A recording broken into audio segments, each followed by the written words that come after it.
ألا بذكر الله تطمئن القلوب. بسم اللہ الرحمن الرحیم۔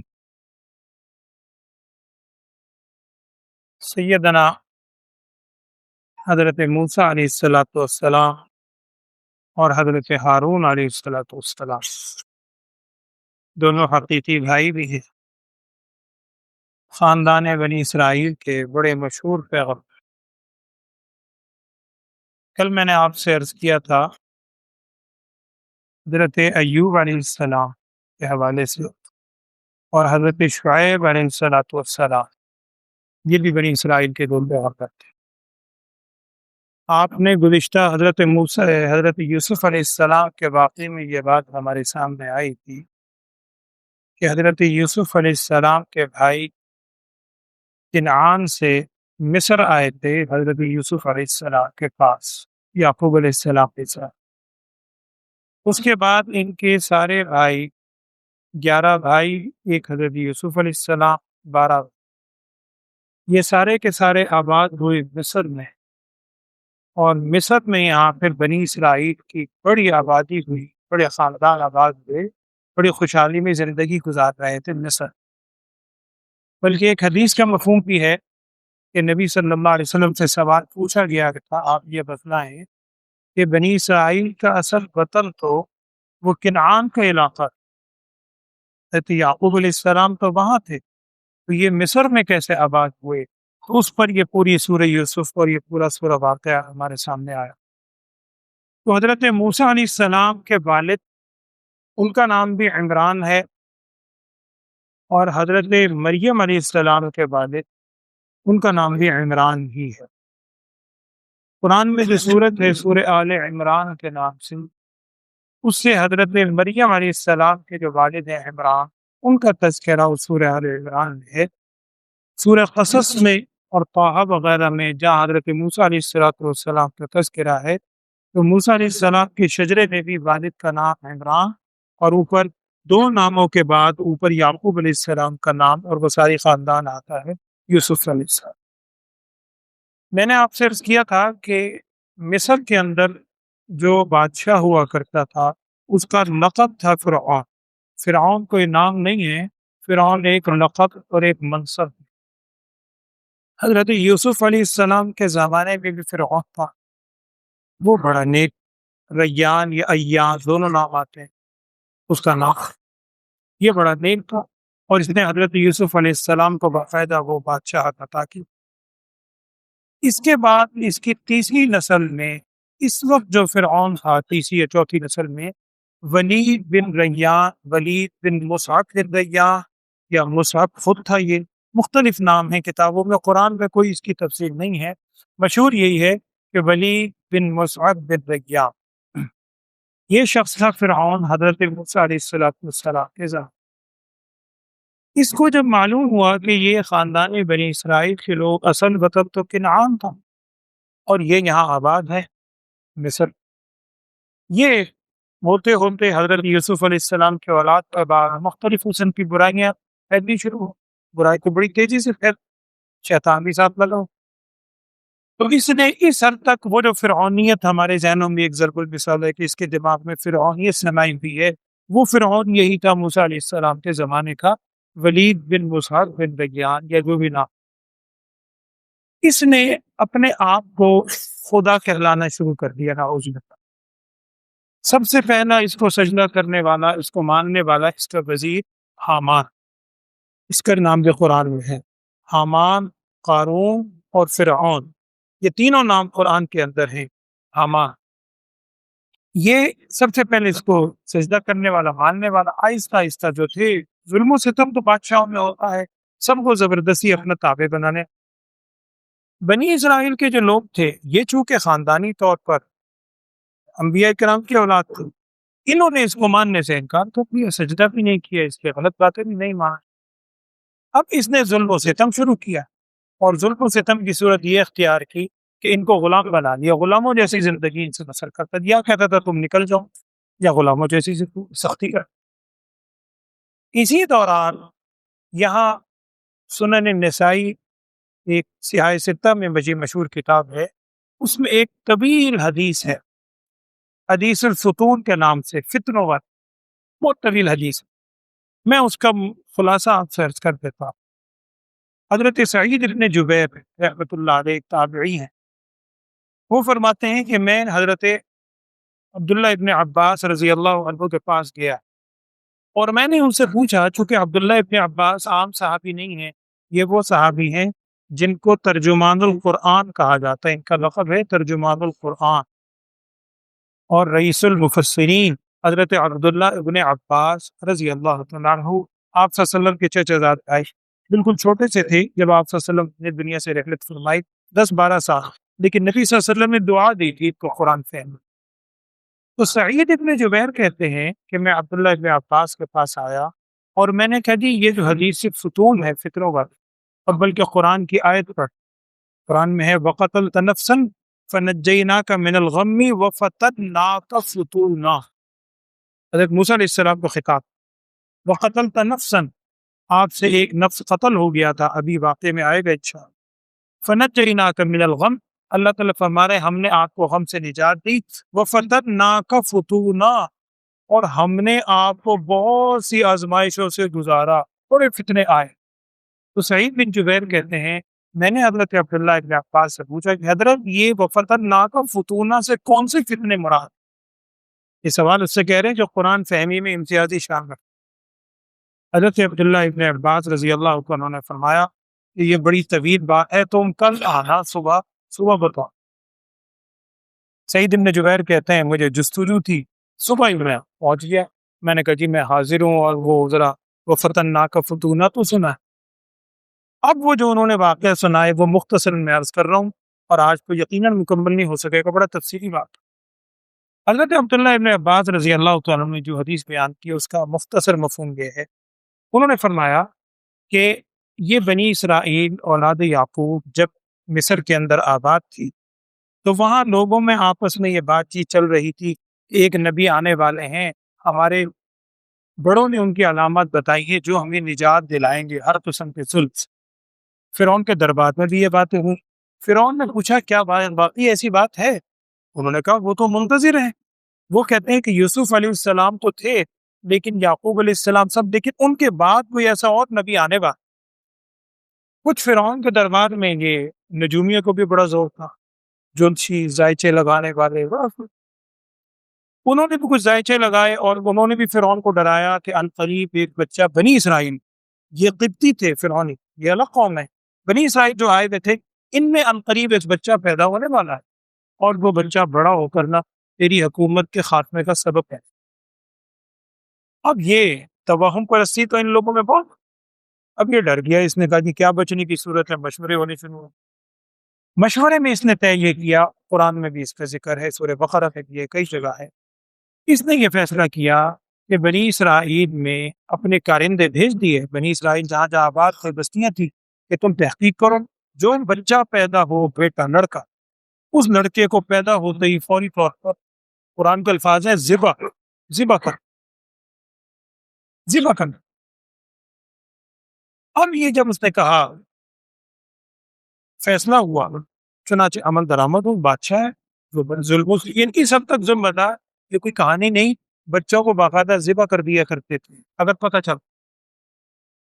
کچھ عرصے کے بعد ان لوگوں نے پھر بات چلائی، انہوں نے کہا اللہ کے بندے یہ تمہارے غلام ہیں، انہی سے تم نے غلامی کرنی ہے، تمہاری نسلوں تک یہ آگے کام آئیں گے، اگر تم ان کی نسل سے لڑکوں کو ایسے ہی ختم کرتے رہو گے تو آگے چل کے ان کی نسل چلے گی کیسے؟ ساری بات ہے، نر اور مادہ، مرد و عورت دونوں ہو تو نسل آگے پھیلے گی۔ اب اس نے پھر ذائچے لگوا کے اس کو بتایا گیا کہ جیسے ہم سمجھانے کے ایون اور ہم کہتے ہیں جفت اور طا، اس نے اندازہ لگایا کہ فلاں سال میں وہ بچہ پیدا ہوگا، ایون کہا یا اس نے اور کہا، جفت کچھ بھی کہا کہ فلاں سال میں وہ بچہ پیدا ہو سکتا ہے، جفت والے یا طا۔ اس نے پھر یہ فیصلہ کیا کہ جی اس سال جو بچہ پیدا ہو اسے قتل کر دو، اور اگلے سال جو بچہ پیدا ہو اور میں اسے چھوڑو، کیونکہ اتنا یقین تھا تب، اور اندازہ بڑا صحیح تھا، اللہ کی شان ہے۔ اسی دوران حضرت ہارون علیہ السلام کی ولادت ہوئی، اپنے گھر میں، ماں کے گھر. یہ سال تھا بچوں کو چھوڑنے. ہارون علیہ السلام کو چھوڑ دیے. بعض کہتے ہیں 3 سال بڑے تھے، واللہ عالم. 3 سال کے بعد حضرت موسیٰ علیہ السلام کی ولادت ہوئی. یہ موقع تھا بچوں کو ذبح. اب یہاں تک جب حضرت عبداللہ بن عباس پہنچے، انہوں نے عبداللہ بن حضرت جبیر سے کہا کہ دیکھو، سعید بن جبیر سے کہا، جبیر یہ پہلا فتنہ ہے، یہ پہلا فتنے کا واقعہ ہے کہ حضرت موسیٰ علیہ السلام کے دنیا میں آنے سے پہلے ہی ان کے قتل کی بالکل تیاریاں، چھریاں تیز کیے بیٹھے ہیں، وہ دنیا میں آئے اور انہیں قتل کریں. یہی تھی. اور ولادت ہو گئی. اب جب ولادت ہوئی، اب ماں کو بھی خطرہ ہے کہ کب تک چھپائے. بچے کی آوازیں بھی آئیں گی، بات پھیلے گی، چھپائی نہیں سکتی، نو معلوم. اب یہاں قرآن کہہ رہا سورہ قصص، ہم نے حضرت موسیٰ علیہ السلام کی ماں کے دل میں یہ بات ڈالی کہ آپ ایسا کریں کہ آپ اس کو ایک تابوت میں رکھیں. یہ سارے قرآن کے الفاظ ہیں. تابوت میں رکھیں اور تابوت میں بچے کو رکھ کے تابوت کو دریا میں ڈال. ان قریب اللہ تعالیٰ نے فرمایا ہم ان قریب بچہ آپ تک لوٹائیں گے تاکہ آپ اپنی آنکھیں ٹھنڈی کریں. اللہ کا نظام جب اللہ تعالیٰ کرنے پہ آئے، چنانچہ ان کے والدہ نے اللہ کے دل پر ڈال دی. انہوں نے مرتی کیا نہ کرتی، کیونکہ ویسے اپنے سامنے ذبح ہونے میں یوں پھر امید کی کہ شاید بچہ کہیں آبادی سے باہر تابوت نکل جائے، شاید جان بچ جائے، کسی کے ہاتھ چلے، مچھیرا کوئی بھی اٹھا. اب تابوت میں تو ڈال دیا، ماں ہے، دل میں محبت بھی ہے. اب جب موسیٰ علیہ السلام کا تابوت روانہ ہوا، اپنی بہن کو بھیجا، شیماء، یہ کیا نام آتا ہے کتاب، ان کو بھیجا کہ جاؤ بھائی ذرا دیکھو تو صحیح بچے اس تابوت میں کیا ہوتا ہے، بچہ اندر. اب وہ بہن ساتھ ساتھ جا رہی ہیں، کچھ بڑی عمر کی، ساتھ ساتھ کنارے میں. اللہ کی شان ہے، تابوت تھوڑا آگے جا کے جہاں سے ایک نہر کہنے ندی نکل رہی تھی فرعون کے دربار سے، یعنی اس دریا میں سے اس کے دربار میں جائے گا. تابوت بجائے ادھر جانے کے تیز بہاؤ میں اس نہر کی طرف چلا گیا ندی. اب وہ ندی جا ہی رہی ہے وہاں فرعون کے دربار میں. اب بچی بیچاری گھر آئی، کہنے لگی اماں جی وہ تو جس سے بچایا تھا وہ تو اللہ نے خود ہی وہاں بھیج دیا. اب ماں ہے، بہن کو بھی محبت ہے، بہن پھر دوڑی کہ میں دیکھوں محل میں ہوتا کیا آخر ہوگا. اب اللہ کی شان ہے، جب یہ وہاں پہنچے تو فرعون کی اہلیہ حضرت آسیہ، تو بہت بڑا مقام ہے قرآن میں، ان کی شان میں آیتیں ہیں، آپ سنیں گے انشاءاللہ، کل آئے گا قرآن پاک کے اندر. تو ان کے حوالے سے ہے کہ وہ بیٹھی بھی تھی، ملکہ تھی.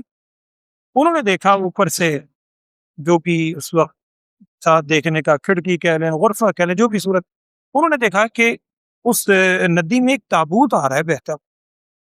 انہوں نے اپنی ملازموں کو بھیجا، بھائی دیکھو تابوت ہے کیا ہے. وہ ملازمیں گئی، تابوت اٹھا کے لایا. اب جب لا کے کھولا تو اندر سے بچہ حضرت موسیٰ علیہ السلام اور اللہ کے نبی، انتہائی خوبصورت اور بچہ چھوٹا. ان کی کہتے ہیں حضرت آسیہ کی اولاد کوئی نہیں تھی. اب جب بچے کی خبر محل میں پھیلی تو کتابوں میں لکھا ہے یہاں آ کے حضرت عبداللہ بن عباس رک کے باہر سے وہ اس سے فرعون کے کارندے چھریاں اٹھائے ہوئے دوڑتے ہوئے آئے کہ بچہ ہے، ہمارے حوالے کرو، ہم ذبح کریں، ہمارے حوالے کرو، ذبح. یہاں تک پہنچ کے حضرت عبداللہ ابن عباس نے کہا اے جبیر، یہ دوسرا فتنہ. تو پوچھ رہے تھے نا وہ فتنہ کا فتونہ، وہ کیا ہے آزمائش. پہلی آزمائش وہ جو اللہ نے فرمایا، یہ دوسری آزمائش کہ نو مولود بچہ ابھی باہر آیا نہیں، ہاتھوں میں قتل کرنے والے پہلے تیار بیٹھے. اب فرعون کی اہلیہ آسیہ نے کہا کہ دیکھو ابھی ہاتھ نہ لگاؤ، مجھے فرعون سے اجازت دینے دو، وہ تو بادشاہ ہے، اگر وہ اجازت دے دے، چھوڑ دے، تو پھر تم کو پہ ہاتھ لگانے. ملکہ بھی یہ پیچھے ہٹ گئے. جب فرعون آیا، انہوں نے ان سے کہا کہ دیکھو ہماری اولاد بھی نہیں ہے اور ہم اس کو خود اپنے پاس پالیں گے، پرورش کریں گے، اور ساری صورتیں بتائیں کہ کل کو تمہارے بعد کیا ہوگا. یہ ہمارا جب ہم اپنے ہاتھوں میں رکھیں گے، پرورش کریں گے، تو بھلا یہ تیرے خلاف کیسے ہو سکتا ہے. ان کا بات تو صحیح. اب جب فرعون فیصلہ ہو گیا جی ذبح نہیں کرنا، اللہ کا نظام ہے. اب ہوا کہ چھوٹا بچہ ہے، اب بچے نے دودھ پینا ہے، بچے کی غذائی اور کوئی. اب دودھ پلانے والی عورتیں جو تھی دایا وغیرہ آئیں، جو عورت دودھ پلانے کی کوشش کرتی ہے، موسیٰ علیہ السلام کو حکم اللہ کی طرف سے، کسی کا دودھ نہیں پکڑ. اتنی دیر میں وہ بہن بھی متلاشی تلاش کرتی کرتی کرتی پہنچ گئی. یہ بھی قرآن میں واقعہ ذکر ہے. وہ بہن پہنچ گئی, دربار میں آنا جانا تھا اور بڑی ہلچل مچی ہوئی ہے, کوئی دوڑ رہا ہے, کوئی بھاگ رہا ہے. ایک بڑا عجیب واقعہ ہوا. بہن نے پوچھا, کہنے لگی عجیب ہوا اندر ایک بچہ کہیں سے مل گیا ہے, پریشانی اب یہ ہے کہ بچہ دودھ نہیں پی رہا. خیر بہن بڑی برداشت کر کے دل پہ گئی, جا کے دیکھا تو بھائی. اب بہن کی کیا کیفیت ہوئی ہوگی. یہاں پہنچ کر حضرت عبداللہ ابن عباس نے کہا یہ تیسرا موقع کیا تھا. بہن سے جب برداشت نہیں ہوا, انہوں نے کہا کہ میں ایک جانتی ہوں دودھ پلانے والی کو, ہو سکتا ہے وہ اس کا دودھ پلا رہے اور وہ ان کی بڑی خیر خواہ ہے. اب جب وہ خیر خواہ کا لفظ کہا نا, وہ جو ہے کہنے لگے تم کون ہو جو تم اتنے وسیع سے کہہ رہی ہو کہ وہ بڑی خیر خواہ ہے بچے کی, آخر ہو کون. یہاں آ کر حضرت عبداللہ ابن عباس نے حدیث میں آتے کہا, اے سعید ابن جبیر, یہ تیسرا موقع. اب پھر سب تیار. اب بہن کو سمجھ کوئی نہیں آئی, ان کے دل پہ اللہ نے ڈالا.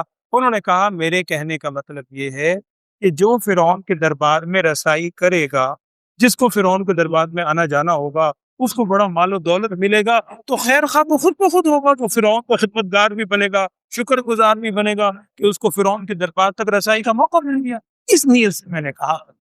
تو انہوں نے کہا یہ تیسرا موقع ہے, اللہ نے اس سے بچایا. خیر اب وہ بہن بھاگی بھاگی گھر پہنچی, کہنے لگے لے جی اماں جی وہ جو بات ہوئی تھی اللہ تعالیٰ نے لوٹا دی.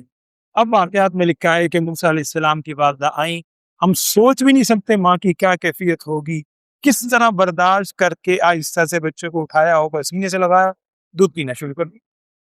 اب وہاں خوشیاں منائی جا رہی ہیں کہ بچے نے دودھ پینا شروع کر دیا ہے, اور لکھا ہے کتابوں میں ایک اشرفی باقاعدہ طے ہوا کہ روزانہ کی بنیاد پر ایک اشرفی دیں گے دودھ پلانے کی ماں کو, ایک اشرفی ملے گی. اور طے یہ ہوا, اور ان کی والدہ نے کہا کہ میں نہیں آ رہ سکتی, میرے اور بچے بھی ہیں, تمہارا بچہ ہے نہیں پلانا رکھو, اگر پلانا ہے تو میں تو اپنے ساتھ رکھوں, میں نہیں رکھوں. انہوں نے کہا جناب آپ رکھ جائیں, بس یہ کام کریں ہفتے میں ایک دفعہ آ کے ہم سے ہماری ملاقات کرا دیا کرے. انہوں نے کہا بہت اچھا.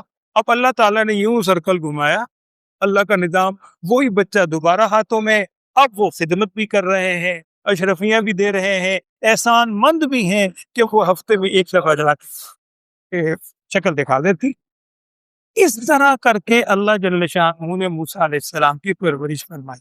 ایک بات بس میں آگے اور کرتے تو وقت بڑا مختصر ہوتا ہے, باقی کل انشاءاللہ, تاکہ وہ چوتھا موقع ہمارے سامنے آ جائے.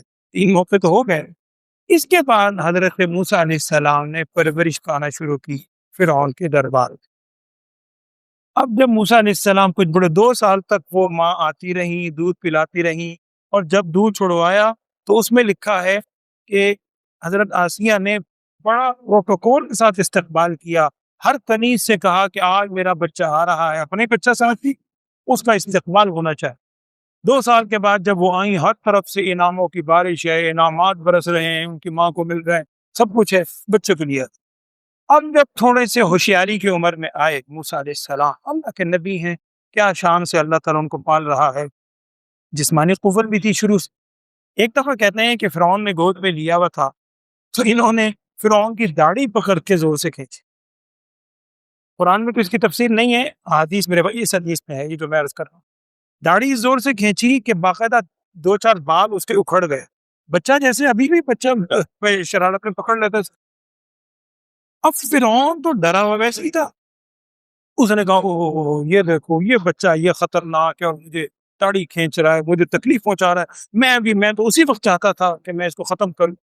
یہاں پر آتا ہے, بلکہ اس موقع پر یا اس سے بھی پہلے غالباً اور موقع کا الفاظ ہے, وہ میری بات رہ گئی, کہ جب موسیٰ علیہ السلام کو گود میں لیا حضرت آسیہ نے, تو حضرت آسیہ نے ایک جملہ کہا تھا جس پر حضرت عبداللہ ابن عباس نے کہا کہ رسول صلی اللہ علیہ وسلم نے کیا فرمایا.